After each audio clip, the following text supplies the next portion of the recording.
आज मैं आपको सरफेस टेंशन में कुछ ऐसे टॉपिक बताने जा रहे हैं जो पिछले वीडियो में रह गए थे। जैसे आपने रीड किया था कि सरफेस टेंशन क्या होता है, उसका मेजरमेंट कैसे करते हैं और किस तरह से वो सोप फिल्म या लिक्विड ड्रॉप में कार्य करता है, उसकी सरफेस एनर्जी क्या होती है और किस तरह से हम सरफेस एनर्जी को डिफाइन करते हैं, या आपने देखा कांटेक्ट एंगल क्या होता है और उसका हम मेजरमेंट कैसे करते हैं। तो आइए कुछ टॉपिक को रिवाइज करते हुए हम आगे बढ़ते हैं। जैसे देखिए, आपने रीड किया था सरफेस टेंशन के बारे में और ये बताया गया था किसी पृष्ठ तल पर खींची गई काल्पनिक रेखा। कहने का सेंस कि सरफेस टेंशन जो है किसी लिक्विड के फ्री सरफेस की प्रॉपर्टी है, तो हम डिस्कशन जो है फ्री सरफेस का ही करते हैं और फ्री सरफेस में कोई हाइपोथेटिकल लेंथ ले लेते हैं काल्पनिक, जो द्रव की ही कोई कॉलम होती है। जैसे यहाँ तक कोई ये फिल्म है द्रव का या फ्री लेयर है, तो इसमें जो लाइन भी है एक तरह से वाटर का ही है, या वाटर कॉलम या वाटर कॉलम का कोई लेंथ आपने सपोज कर लिया। तो इस पर जो है इसके प्रति एकांक लंबाई पर लंबवत, अब जैसे ये किसी प्लेन में है तो ये लेंथ मेंशन कर लीजिए और इसके लंबवत जो है उसी तल में जो बल कार्य करता है उसे आप नाम देते हैं पृष्ठ तनाव। तो यहाँ पर हम ये एफ को दिखा रहे हैं और इस साइड भी अगर कोई आप लेंथ फ्री सरफेस पर दिखाना चाहें ऐसे, तो इधर भी आप लेकर दिखा सकते हैं ये एफ है। इस तरह से आपने इनको ड्रा करके देखा और यहाँ पर मेजरमेंट कर लिया गया। तो जो एफ का नेचर है वो कह सकते हैं लिक्विड का है, कोई एक्सटर्नल फोर्स की बात नहीं हो रही है। तो जब ये लिक्विड के नेचर पर डिपेंड कर रहा है तो जो फोर्स का डिस्कशन होता है वो ससंजक और आसंजक बल के आधार पर होता है, या आप उसको कहते हैं कोहेसिव या एडेसिव फोर्सेस के आधार पर होता है। तो सरफेस टेंशन जब किसी इंटरनल फोर्सेस से डिफाइन होता है जिसमें कोहेसिव और एडेसिव फोर्सेस सम्मिलित हैं, तो इसको टेंसर राशि में रखा गया है। तो पृष्ठ तनाव एक तरह से टेंसर राशि है, या आप ये कह सकते हैं कि जितने भी इलेक्ट्रोमैग्नेटिक फोर्सेस हैं जिनमें से एक उदाहरण है आपका ससंजक आसंजक बल। वैसे तो और भी उदाहरण है, घर्षण बल है या विस्कस फोर्स भी है, फ्रिक्शन फोर्स है।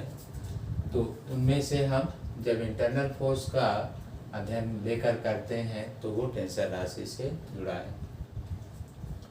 यूनिट वगैरह बता दिया गया था, आपने इसमें लिखा था न्यूटन पर मीटर, या डिस्कशन में यहाँ पर जो है एल यहाँ से कैंसिल कर देंगे, मास देखिए एल तो ऐसे कैंसिल हो जाएगा, लिखना आप नोट कर सकते हैं mL0 T-2, या शॉर्ट में आप इसको MT-2 कहते हैं। सरफेस टेंशन का डेफिनेशन आप सरफेस एनर्जी से भी दे सकते हैं, जिसमें लिखा जाता है W=T × किसी भी द्रव की बूंद अथवा बबुल के लिए उसके पृष्ठीय क्षेत्रफल में प्रसार किया जाता है, तो पृष्ठ तनाव के विरुद्ध किए गए कार्य से पृष्ठ तनाव की परिभाषा दी जा सकती है।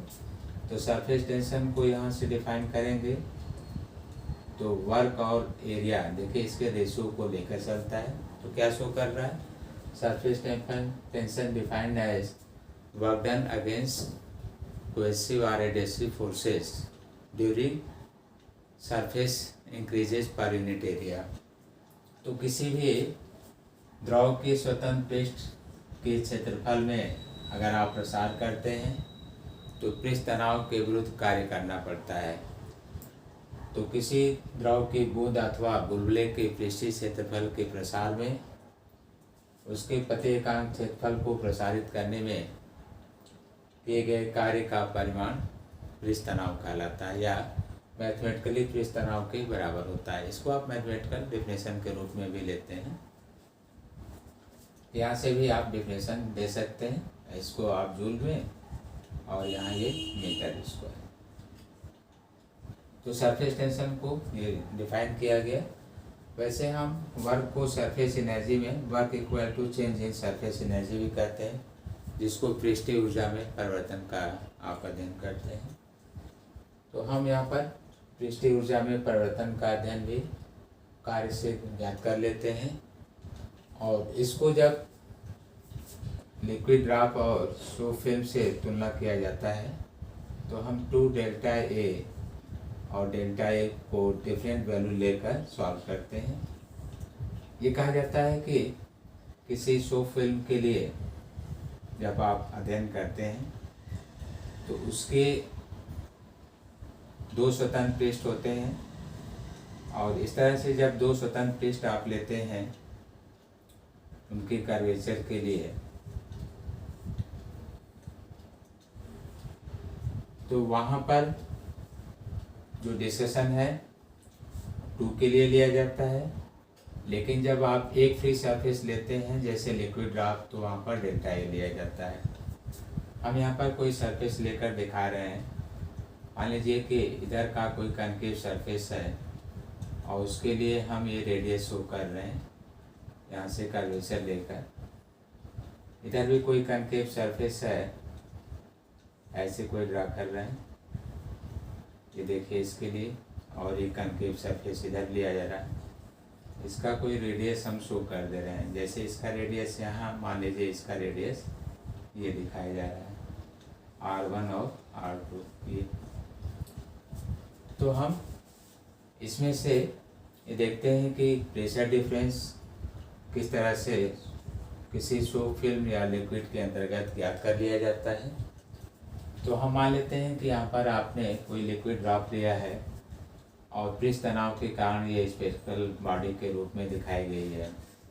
तो इसके इनसाइड प्रेशर आप देखते हैं P प्लस डेल्टा P होता है, और आउटसाइड प्रेशर आप मान लेते हैं P है। तो अगर इनसाइड प्रेशर ज़्यादा है तो सरफेस जो है सेल अपना एक्सपेंशन करता है जब तक कि आउटसाइड और इनसाइड प्रेशर इक्वल ना हो जाए। लेकिन आप कहते हैं कि सरफेस टेंशन का प्रभाव प्रबल है, तो वे इसको अपने इस पॉइंट पोजीशन पर बनाए रखता है। अब आप इसमें सरफेस टेंशन के अगेंस्ट आप चाहते हैं कि इसका सरफेस इंक्रीज हो जाए, तो कोई बाई बल लगाते हैं जिससे इसके सरफेस में चेंजेज होता है। और मान लीजिए कि आपने यहाँ तक का ये चेंजेस दिखाया है, तो इसमें किए गए कार्य की गणना किया जाता है। जब आप सॉल्व करते हैं तो जैसे डेल्टा P एक कॉमन फार्मूला लिख रहे हैं, जैसे T 1/R1 प्लस 1/R2। यहाँ पर हमने 2 कनकेव सरफेस इधर से लेकर दिखाए हैं R1 और R2 के लिए। तो यहाँ पर चेंज इन प्रेशर, अगर हम इसके सरफेस को जैसे यहाँ कोई पॉइंट लिख कर दे दें, मान लेते हैं A है, B है, C है, D है, O है, इसको हम यहाँ पर उठाकर कोई एक न्यू कंस्ट्रक्शन देते हैं। यहाँ पर आ गया, ऐसे देखिए, और ये पोजीशन और ऊपर उठा दीजिए ऐसे, इस तरह से कोई चेंजेज ले लिया जाए यहाँ पर ये। तो आप देखिए इसका एक न्यू सरफेस ऊपर लेकर प्रयास कर रहे हैं, O को यहाँ पर शिफ्ट कर रहे हैं, ये कोई सरफेस अपवर्ड शिफ्ट कर रहे हैं, ये न्यू सरफेस या लेयर तैयार हो रहा है, इसको हम हटा दे रहे हैं यहाँ से। तो आपको ये एक लेयर अतिरिक्त दिखाई दे रहा होगा, ऐसे प्राप्त हो रहा है ये लेयर प्राप्त हो रहा है ऐसे न्यू लेयर, जिसमें न्यू सेंटर भी दिखा रहे हैं, न्यू लेयर की पोजीशन भी दिखा रहे हैं, ऐसे जो इंक्रीज हो रहा है। तो इनमें जो है एक्सेस प्रेशर के कारण अगर कोई वर्क होता है तो उसका भी डिस्कशन होगा, या इस तरह के सिस्टम में जो बाहरी सरफेस के बाहर और लिक्विड के इनसाइड जो प्रेशर डिफरेंस होता है, आप डेल्टा P मेजर कर रहे हैं। मान लीजिए कि बाहर जो है P है, जैसा यहाँ लिखा है inside pressure P plus delta P है।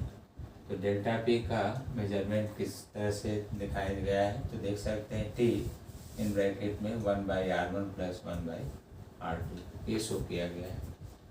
लेकिन अगर अवतल पृष्ठ की वक्रता त्रिज्याएं बराबर हों तो इनमें एक्सेस प्रेशर या दाबांतर का मान, अब इनको इक्वल आप कर दीजिए, तो 1/r प्लस 1/r, तो ये लिखा जाता है delta P equal to 2T/r। तो किसी ऐसे फिल्म या पृष्ठ जिसके फ्री सरफेस ये दिखाए गए हैं कनकेव की तरफ रखे गए हैं और उनकी वक्रता की दिशाएं अलग थी, तो दाबांतर का मान ये दिखाया गया था। लेकिन यहाँ पर कर्वेचर इक्वल रख दिया तो माना गया 2T/r, अर्थात अगर ये क्लोज किसी स्फेरिकल फॉर्म में बनाते हैं जैसा कि यहाँ पर भी हमने बनाया था ऐसे, तो उसमें P प्लस डेल्टा P आप ले सकते हैं, बाहर P है और डेल्टा P का मान 2T/r, ये लिक्विड ड्रॉप होगा। इस तरह से हम इसको लिक्विड ड्रॉप का शेप दे रहे हैं। लेकिन इसको स्फेरिकल ना लेकर सिलिंड्रिकल शेप में अगर आप लेते हैं तो सिलिंड्रिकल शेप के लिए किसी एक कर्वेचर को आप इनफाइनाइट पर रखकर और एक कर्वेचर का टर्निंग आप यूज करते हैं, एक को बिल्कुल फ्लैट रखकर और एक को कर्व सरफेस के रूप में टर्न करिए। तो जो सिलिंड्रिकल सरफेस की कंडीशन होगी सिलिंड्रिकल के लिए, तो आप कहेंगे यहाँ पर डेल्टा P T 1/r1 को r मान लीजिए, बाकी r2 इनफाइनाइट पर, या डेल्टा P का मान T/r को शो करता है। तो किसी सिलिंड्रिकल सरफेस के लिए एक्सेस प्रेशर का मान T/r दिखाया जाएगा।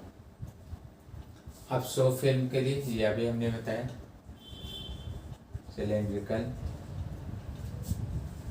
सरफेस, इससे पहले अभी आपने सुना था लिक्विड ड्रॉप, लेकिन आप show film it's containing two free surface, that means 2 × 2T/r, जो ये पहले आपने मेंशन किया था 4T/r।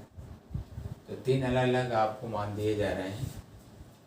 ये दे सकते हैं लिक्विड ड्रॉप के लिए हो गया, ये सिलिंड्रिकल केसेस के लिए हो गया और ये शो फिल्म के लिए हो गया।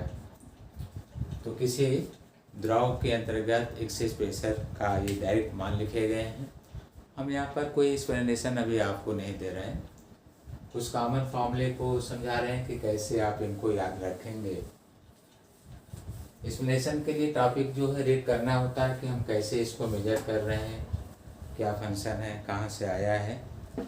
तो ये प्रोसेस अलग है, इसको हम किसी लेक्चर में क्लियर कर देंगे।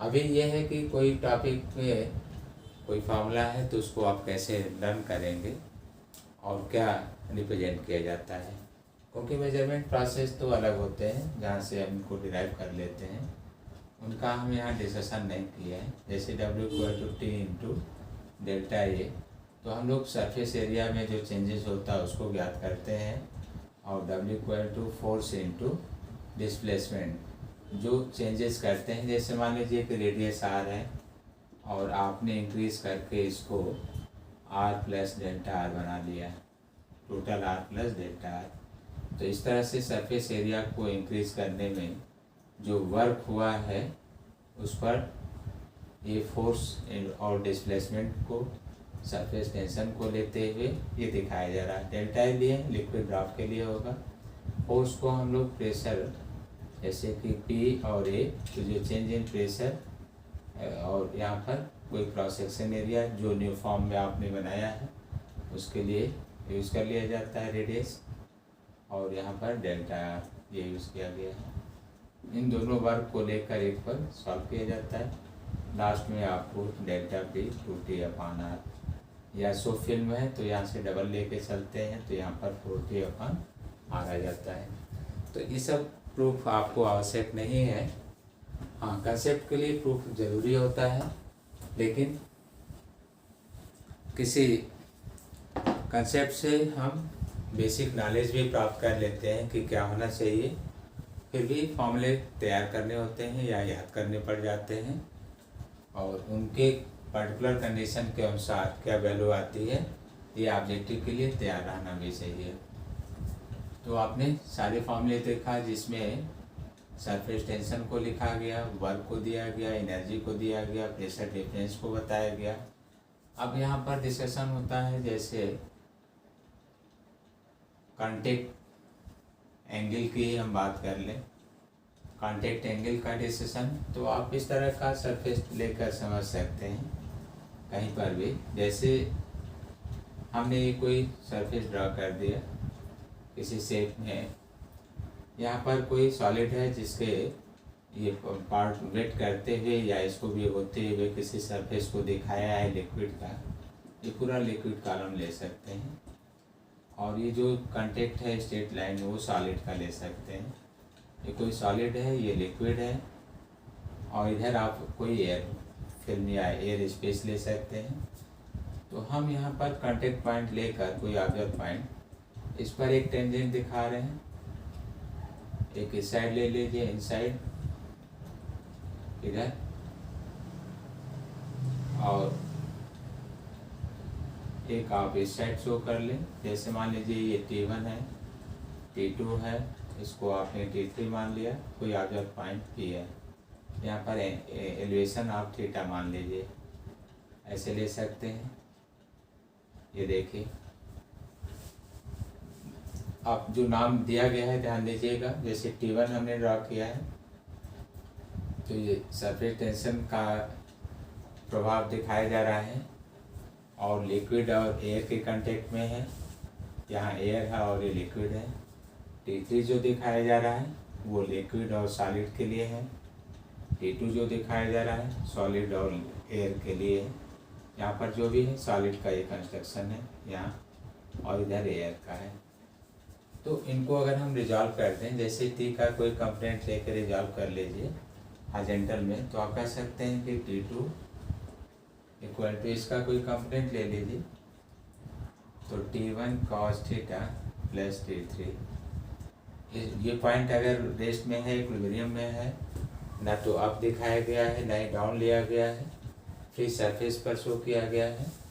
तो जितना आप इधर सरफेस टेंशन का इफेक्ट दिखा रहे होंगे लेफ्ट साइड, इसका कंपोनेंट इधर भी राइट साइड के इक्वल दिखाया गया है। बाकी तो ये साइन थीटा के रूप में होगा जो इस पॉइंट पर वेट को बैलेंस कर रहा होगा।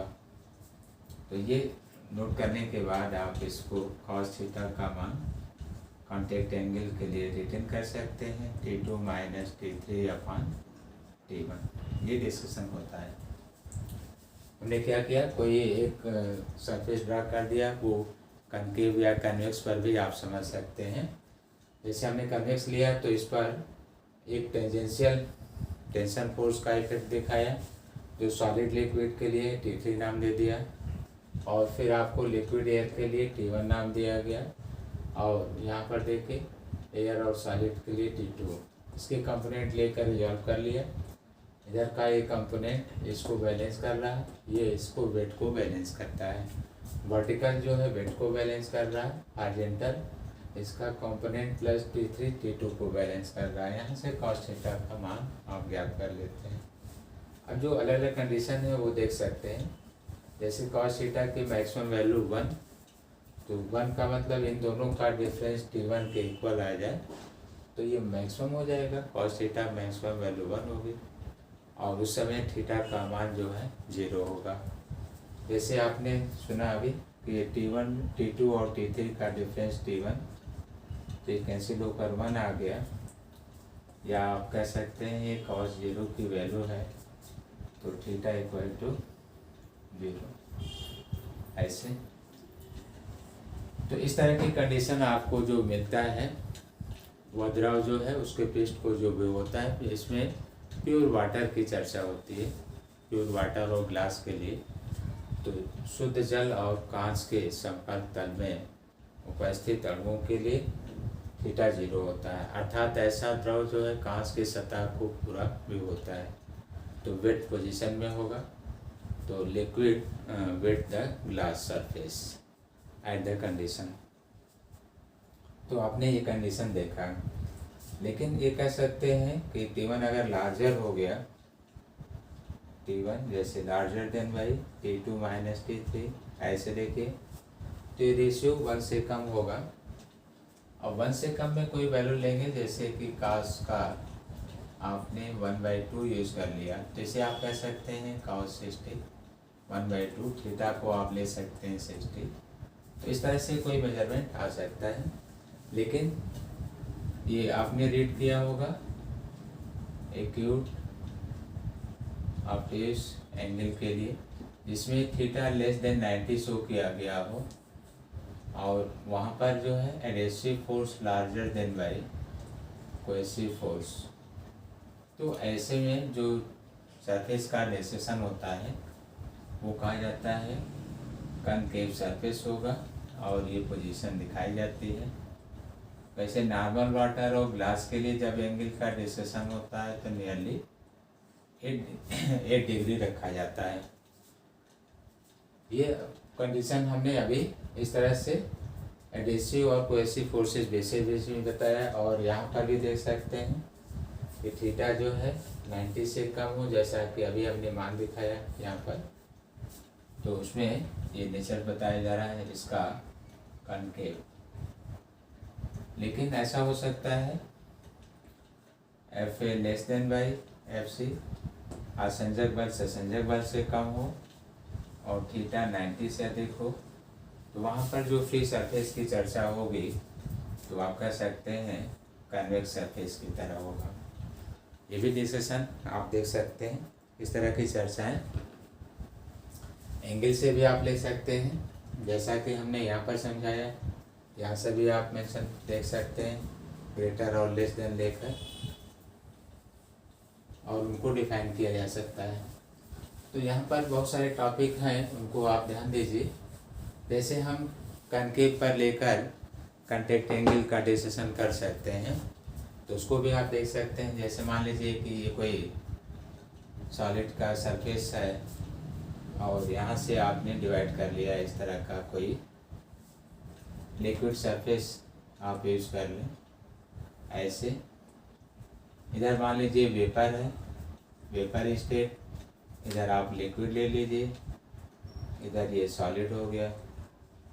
ऐसे आपने कोई टेंजेंट इस पर ड्रा कर दिया, टेंजेंट जो ड्रा किया है वो आप यूज़ कर रहे हैं सॉलिड और लिक्विड में, सॉलिड और लिक्विड में। इधर कोई आप टेंजेंट ड्रा कर सकते हैं, जैसे लिक्विड और मान लीजिए वेपर सरफेस के मध्य कोई ले रहे हैं। इस तरह से कोई ग्राफ आप प्लॉट कर सकते हैं इसका, या आप और कोई लाइन जिसमें इधर कोई ड्रा करना हो कोई पोजीशन, उस पर डिस्कशन अभी हम करेंगे। 2 पार्ट आपने देखा जिसमें हमने लिखा सॉलिड लिक्विड, लिक्विड वेपर, या आप इसमें सॉलिड वेपर का भी डिस्कशन कर सकते हैं। इस तरह का कोई सरफेस लेकर, जैसे ये है सॉलिड और वेपर का कोई डिस्कशन हो तो ऐसे आप लेकर शो कर सकते हैं। हम यहाँ पर सॉलिड और वेपर के लिए ये दिखा दे रहे हैं, क्योंकि सॉलिड लिक्विड का यहाँ पूरा लिक्विड कॉलम बना दे रहे हैं। ऐसे देखिए ये, और इधर वेपर है, ये सॉलिड है, ये सॉलिड है, इधर वेपर, तो आप यहाँ ये लिख सकते हैं सॉलिड वेपर। कोई कॉन्टैक्ट एंगल आप दे दीजिए थीटा। अब इनको इक्विलिब्रियम पोजीशन में लेने के लिए रिजॉल्व करके देख सकते हैं। जैसे इसका कंपोनेंट सम कर दीजिए और यहाँ पर tangential position for solid and vapour equal to, इसका कंपोनेंट ले लीजिए tangential position for solid liquid plus tangential for liquid vapour cos theta, या हम इसमें T S B minus T S L by T L V equal to cos theta. अब यहाँ पर greater than equal वगैरह रख कर सब सॉल्व कर सकते हैं। कब 90, जैसे इसको आपने टोटल वैल्यू 0 प्रूव कर दिया तो थीटा 90, और ये जानते हैं कि यहाँ पर सिल्वर और वाटर के कॉन्टैक्ट एंगल के लिए 90 कहा गया है। तो हम इनकी कंडीशन कभी 0, कभी लेस देन 1 और 1 लेकर हम अलग अलग कंडीशन पर कनकेव और कन्वेक्स सरफेस को प्रूव करते हैं।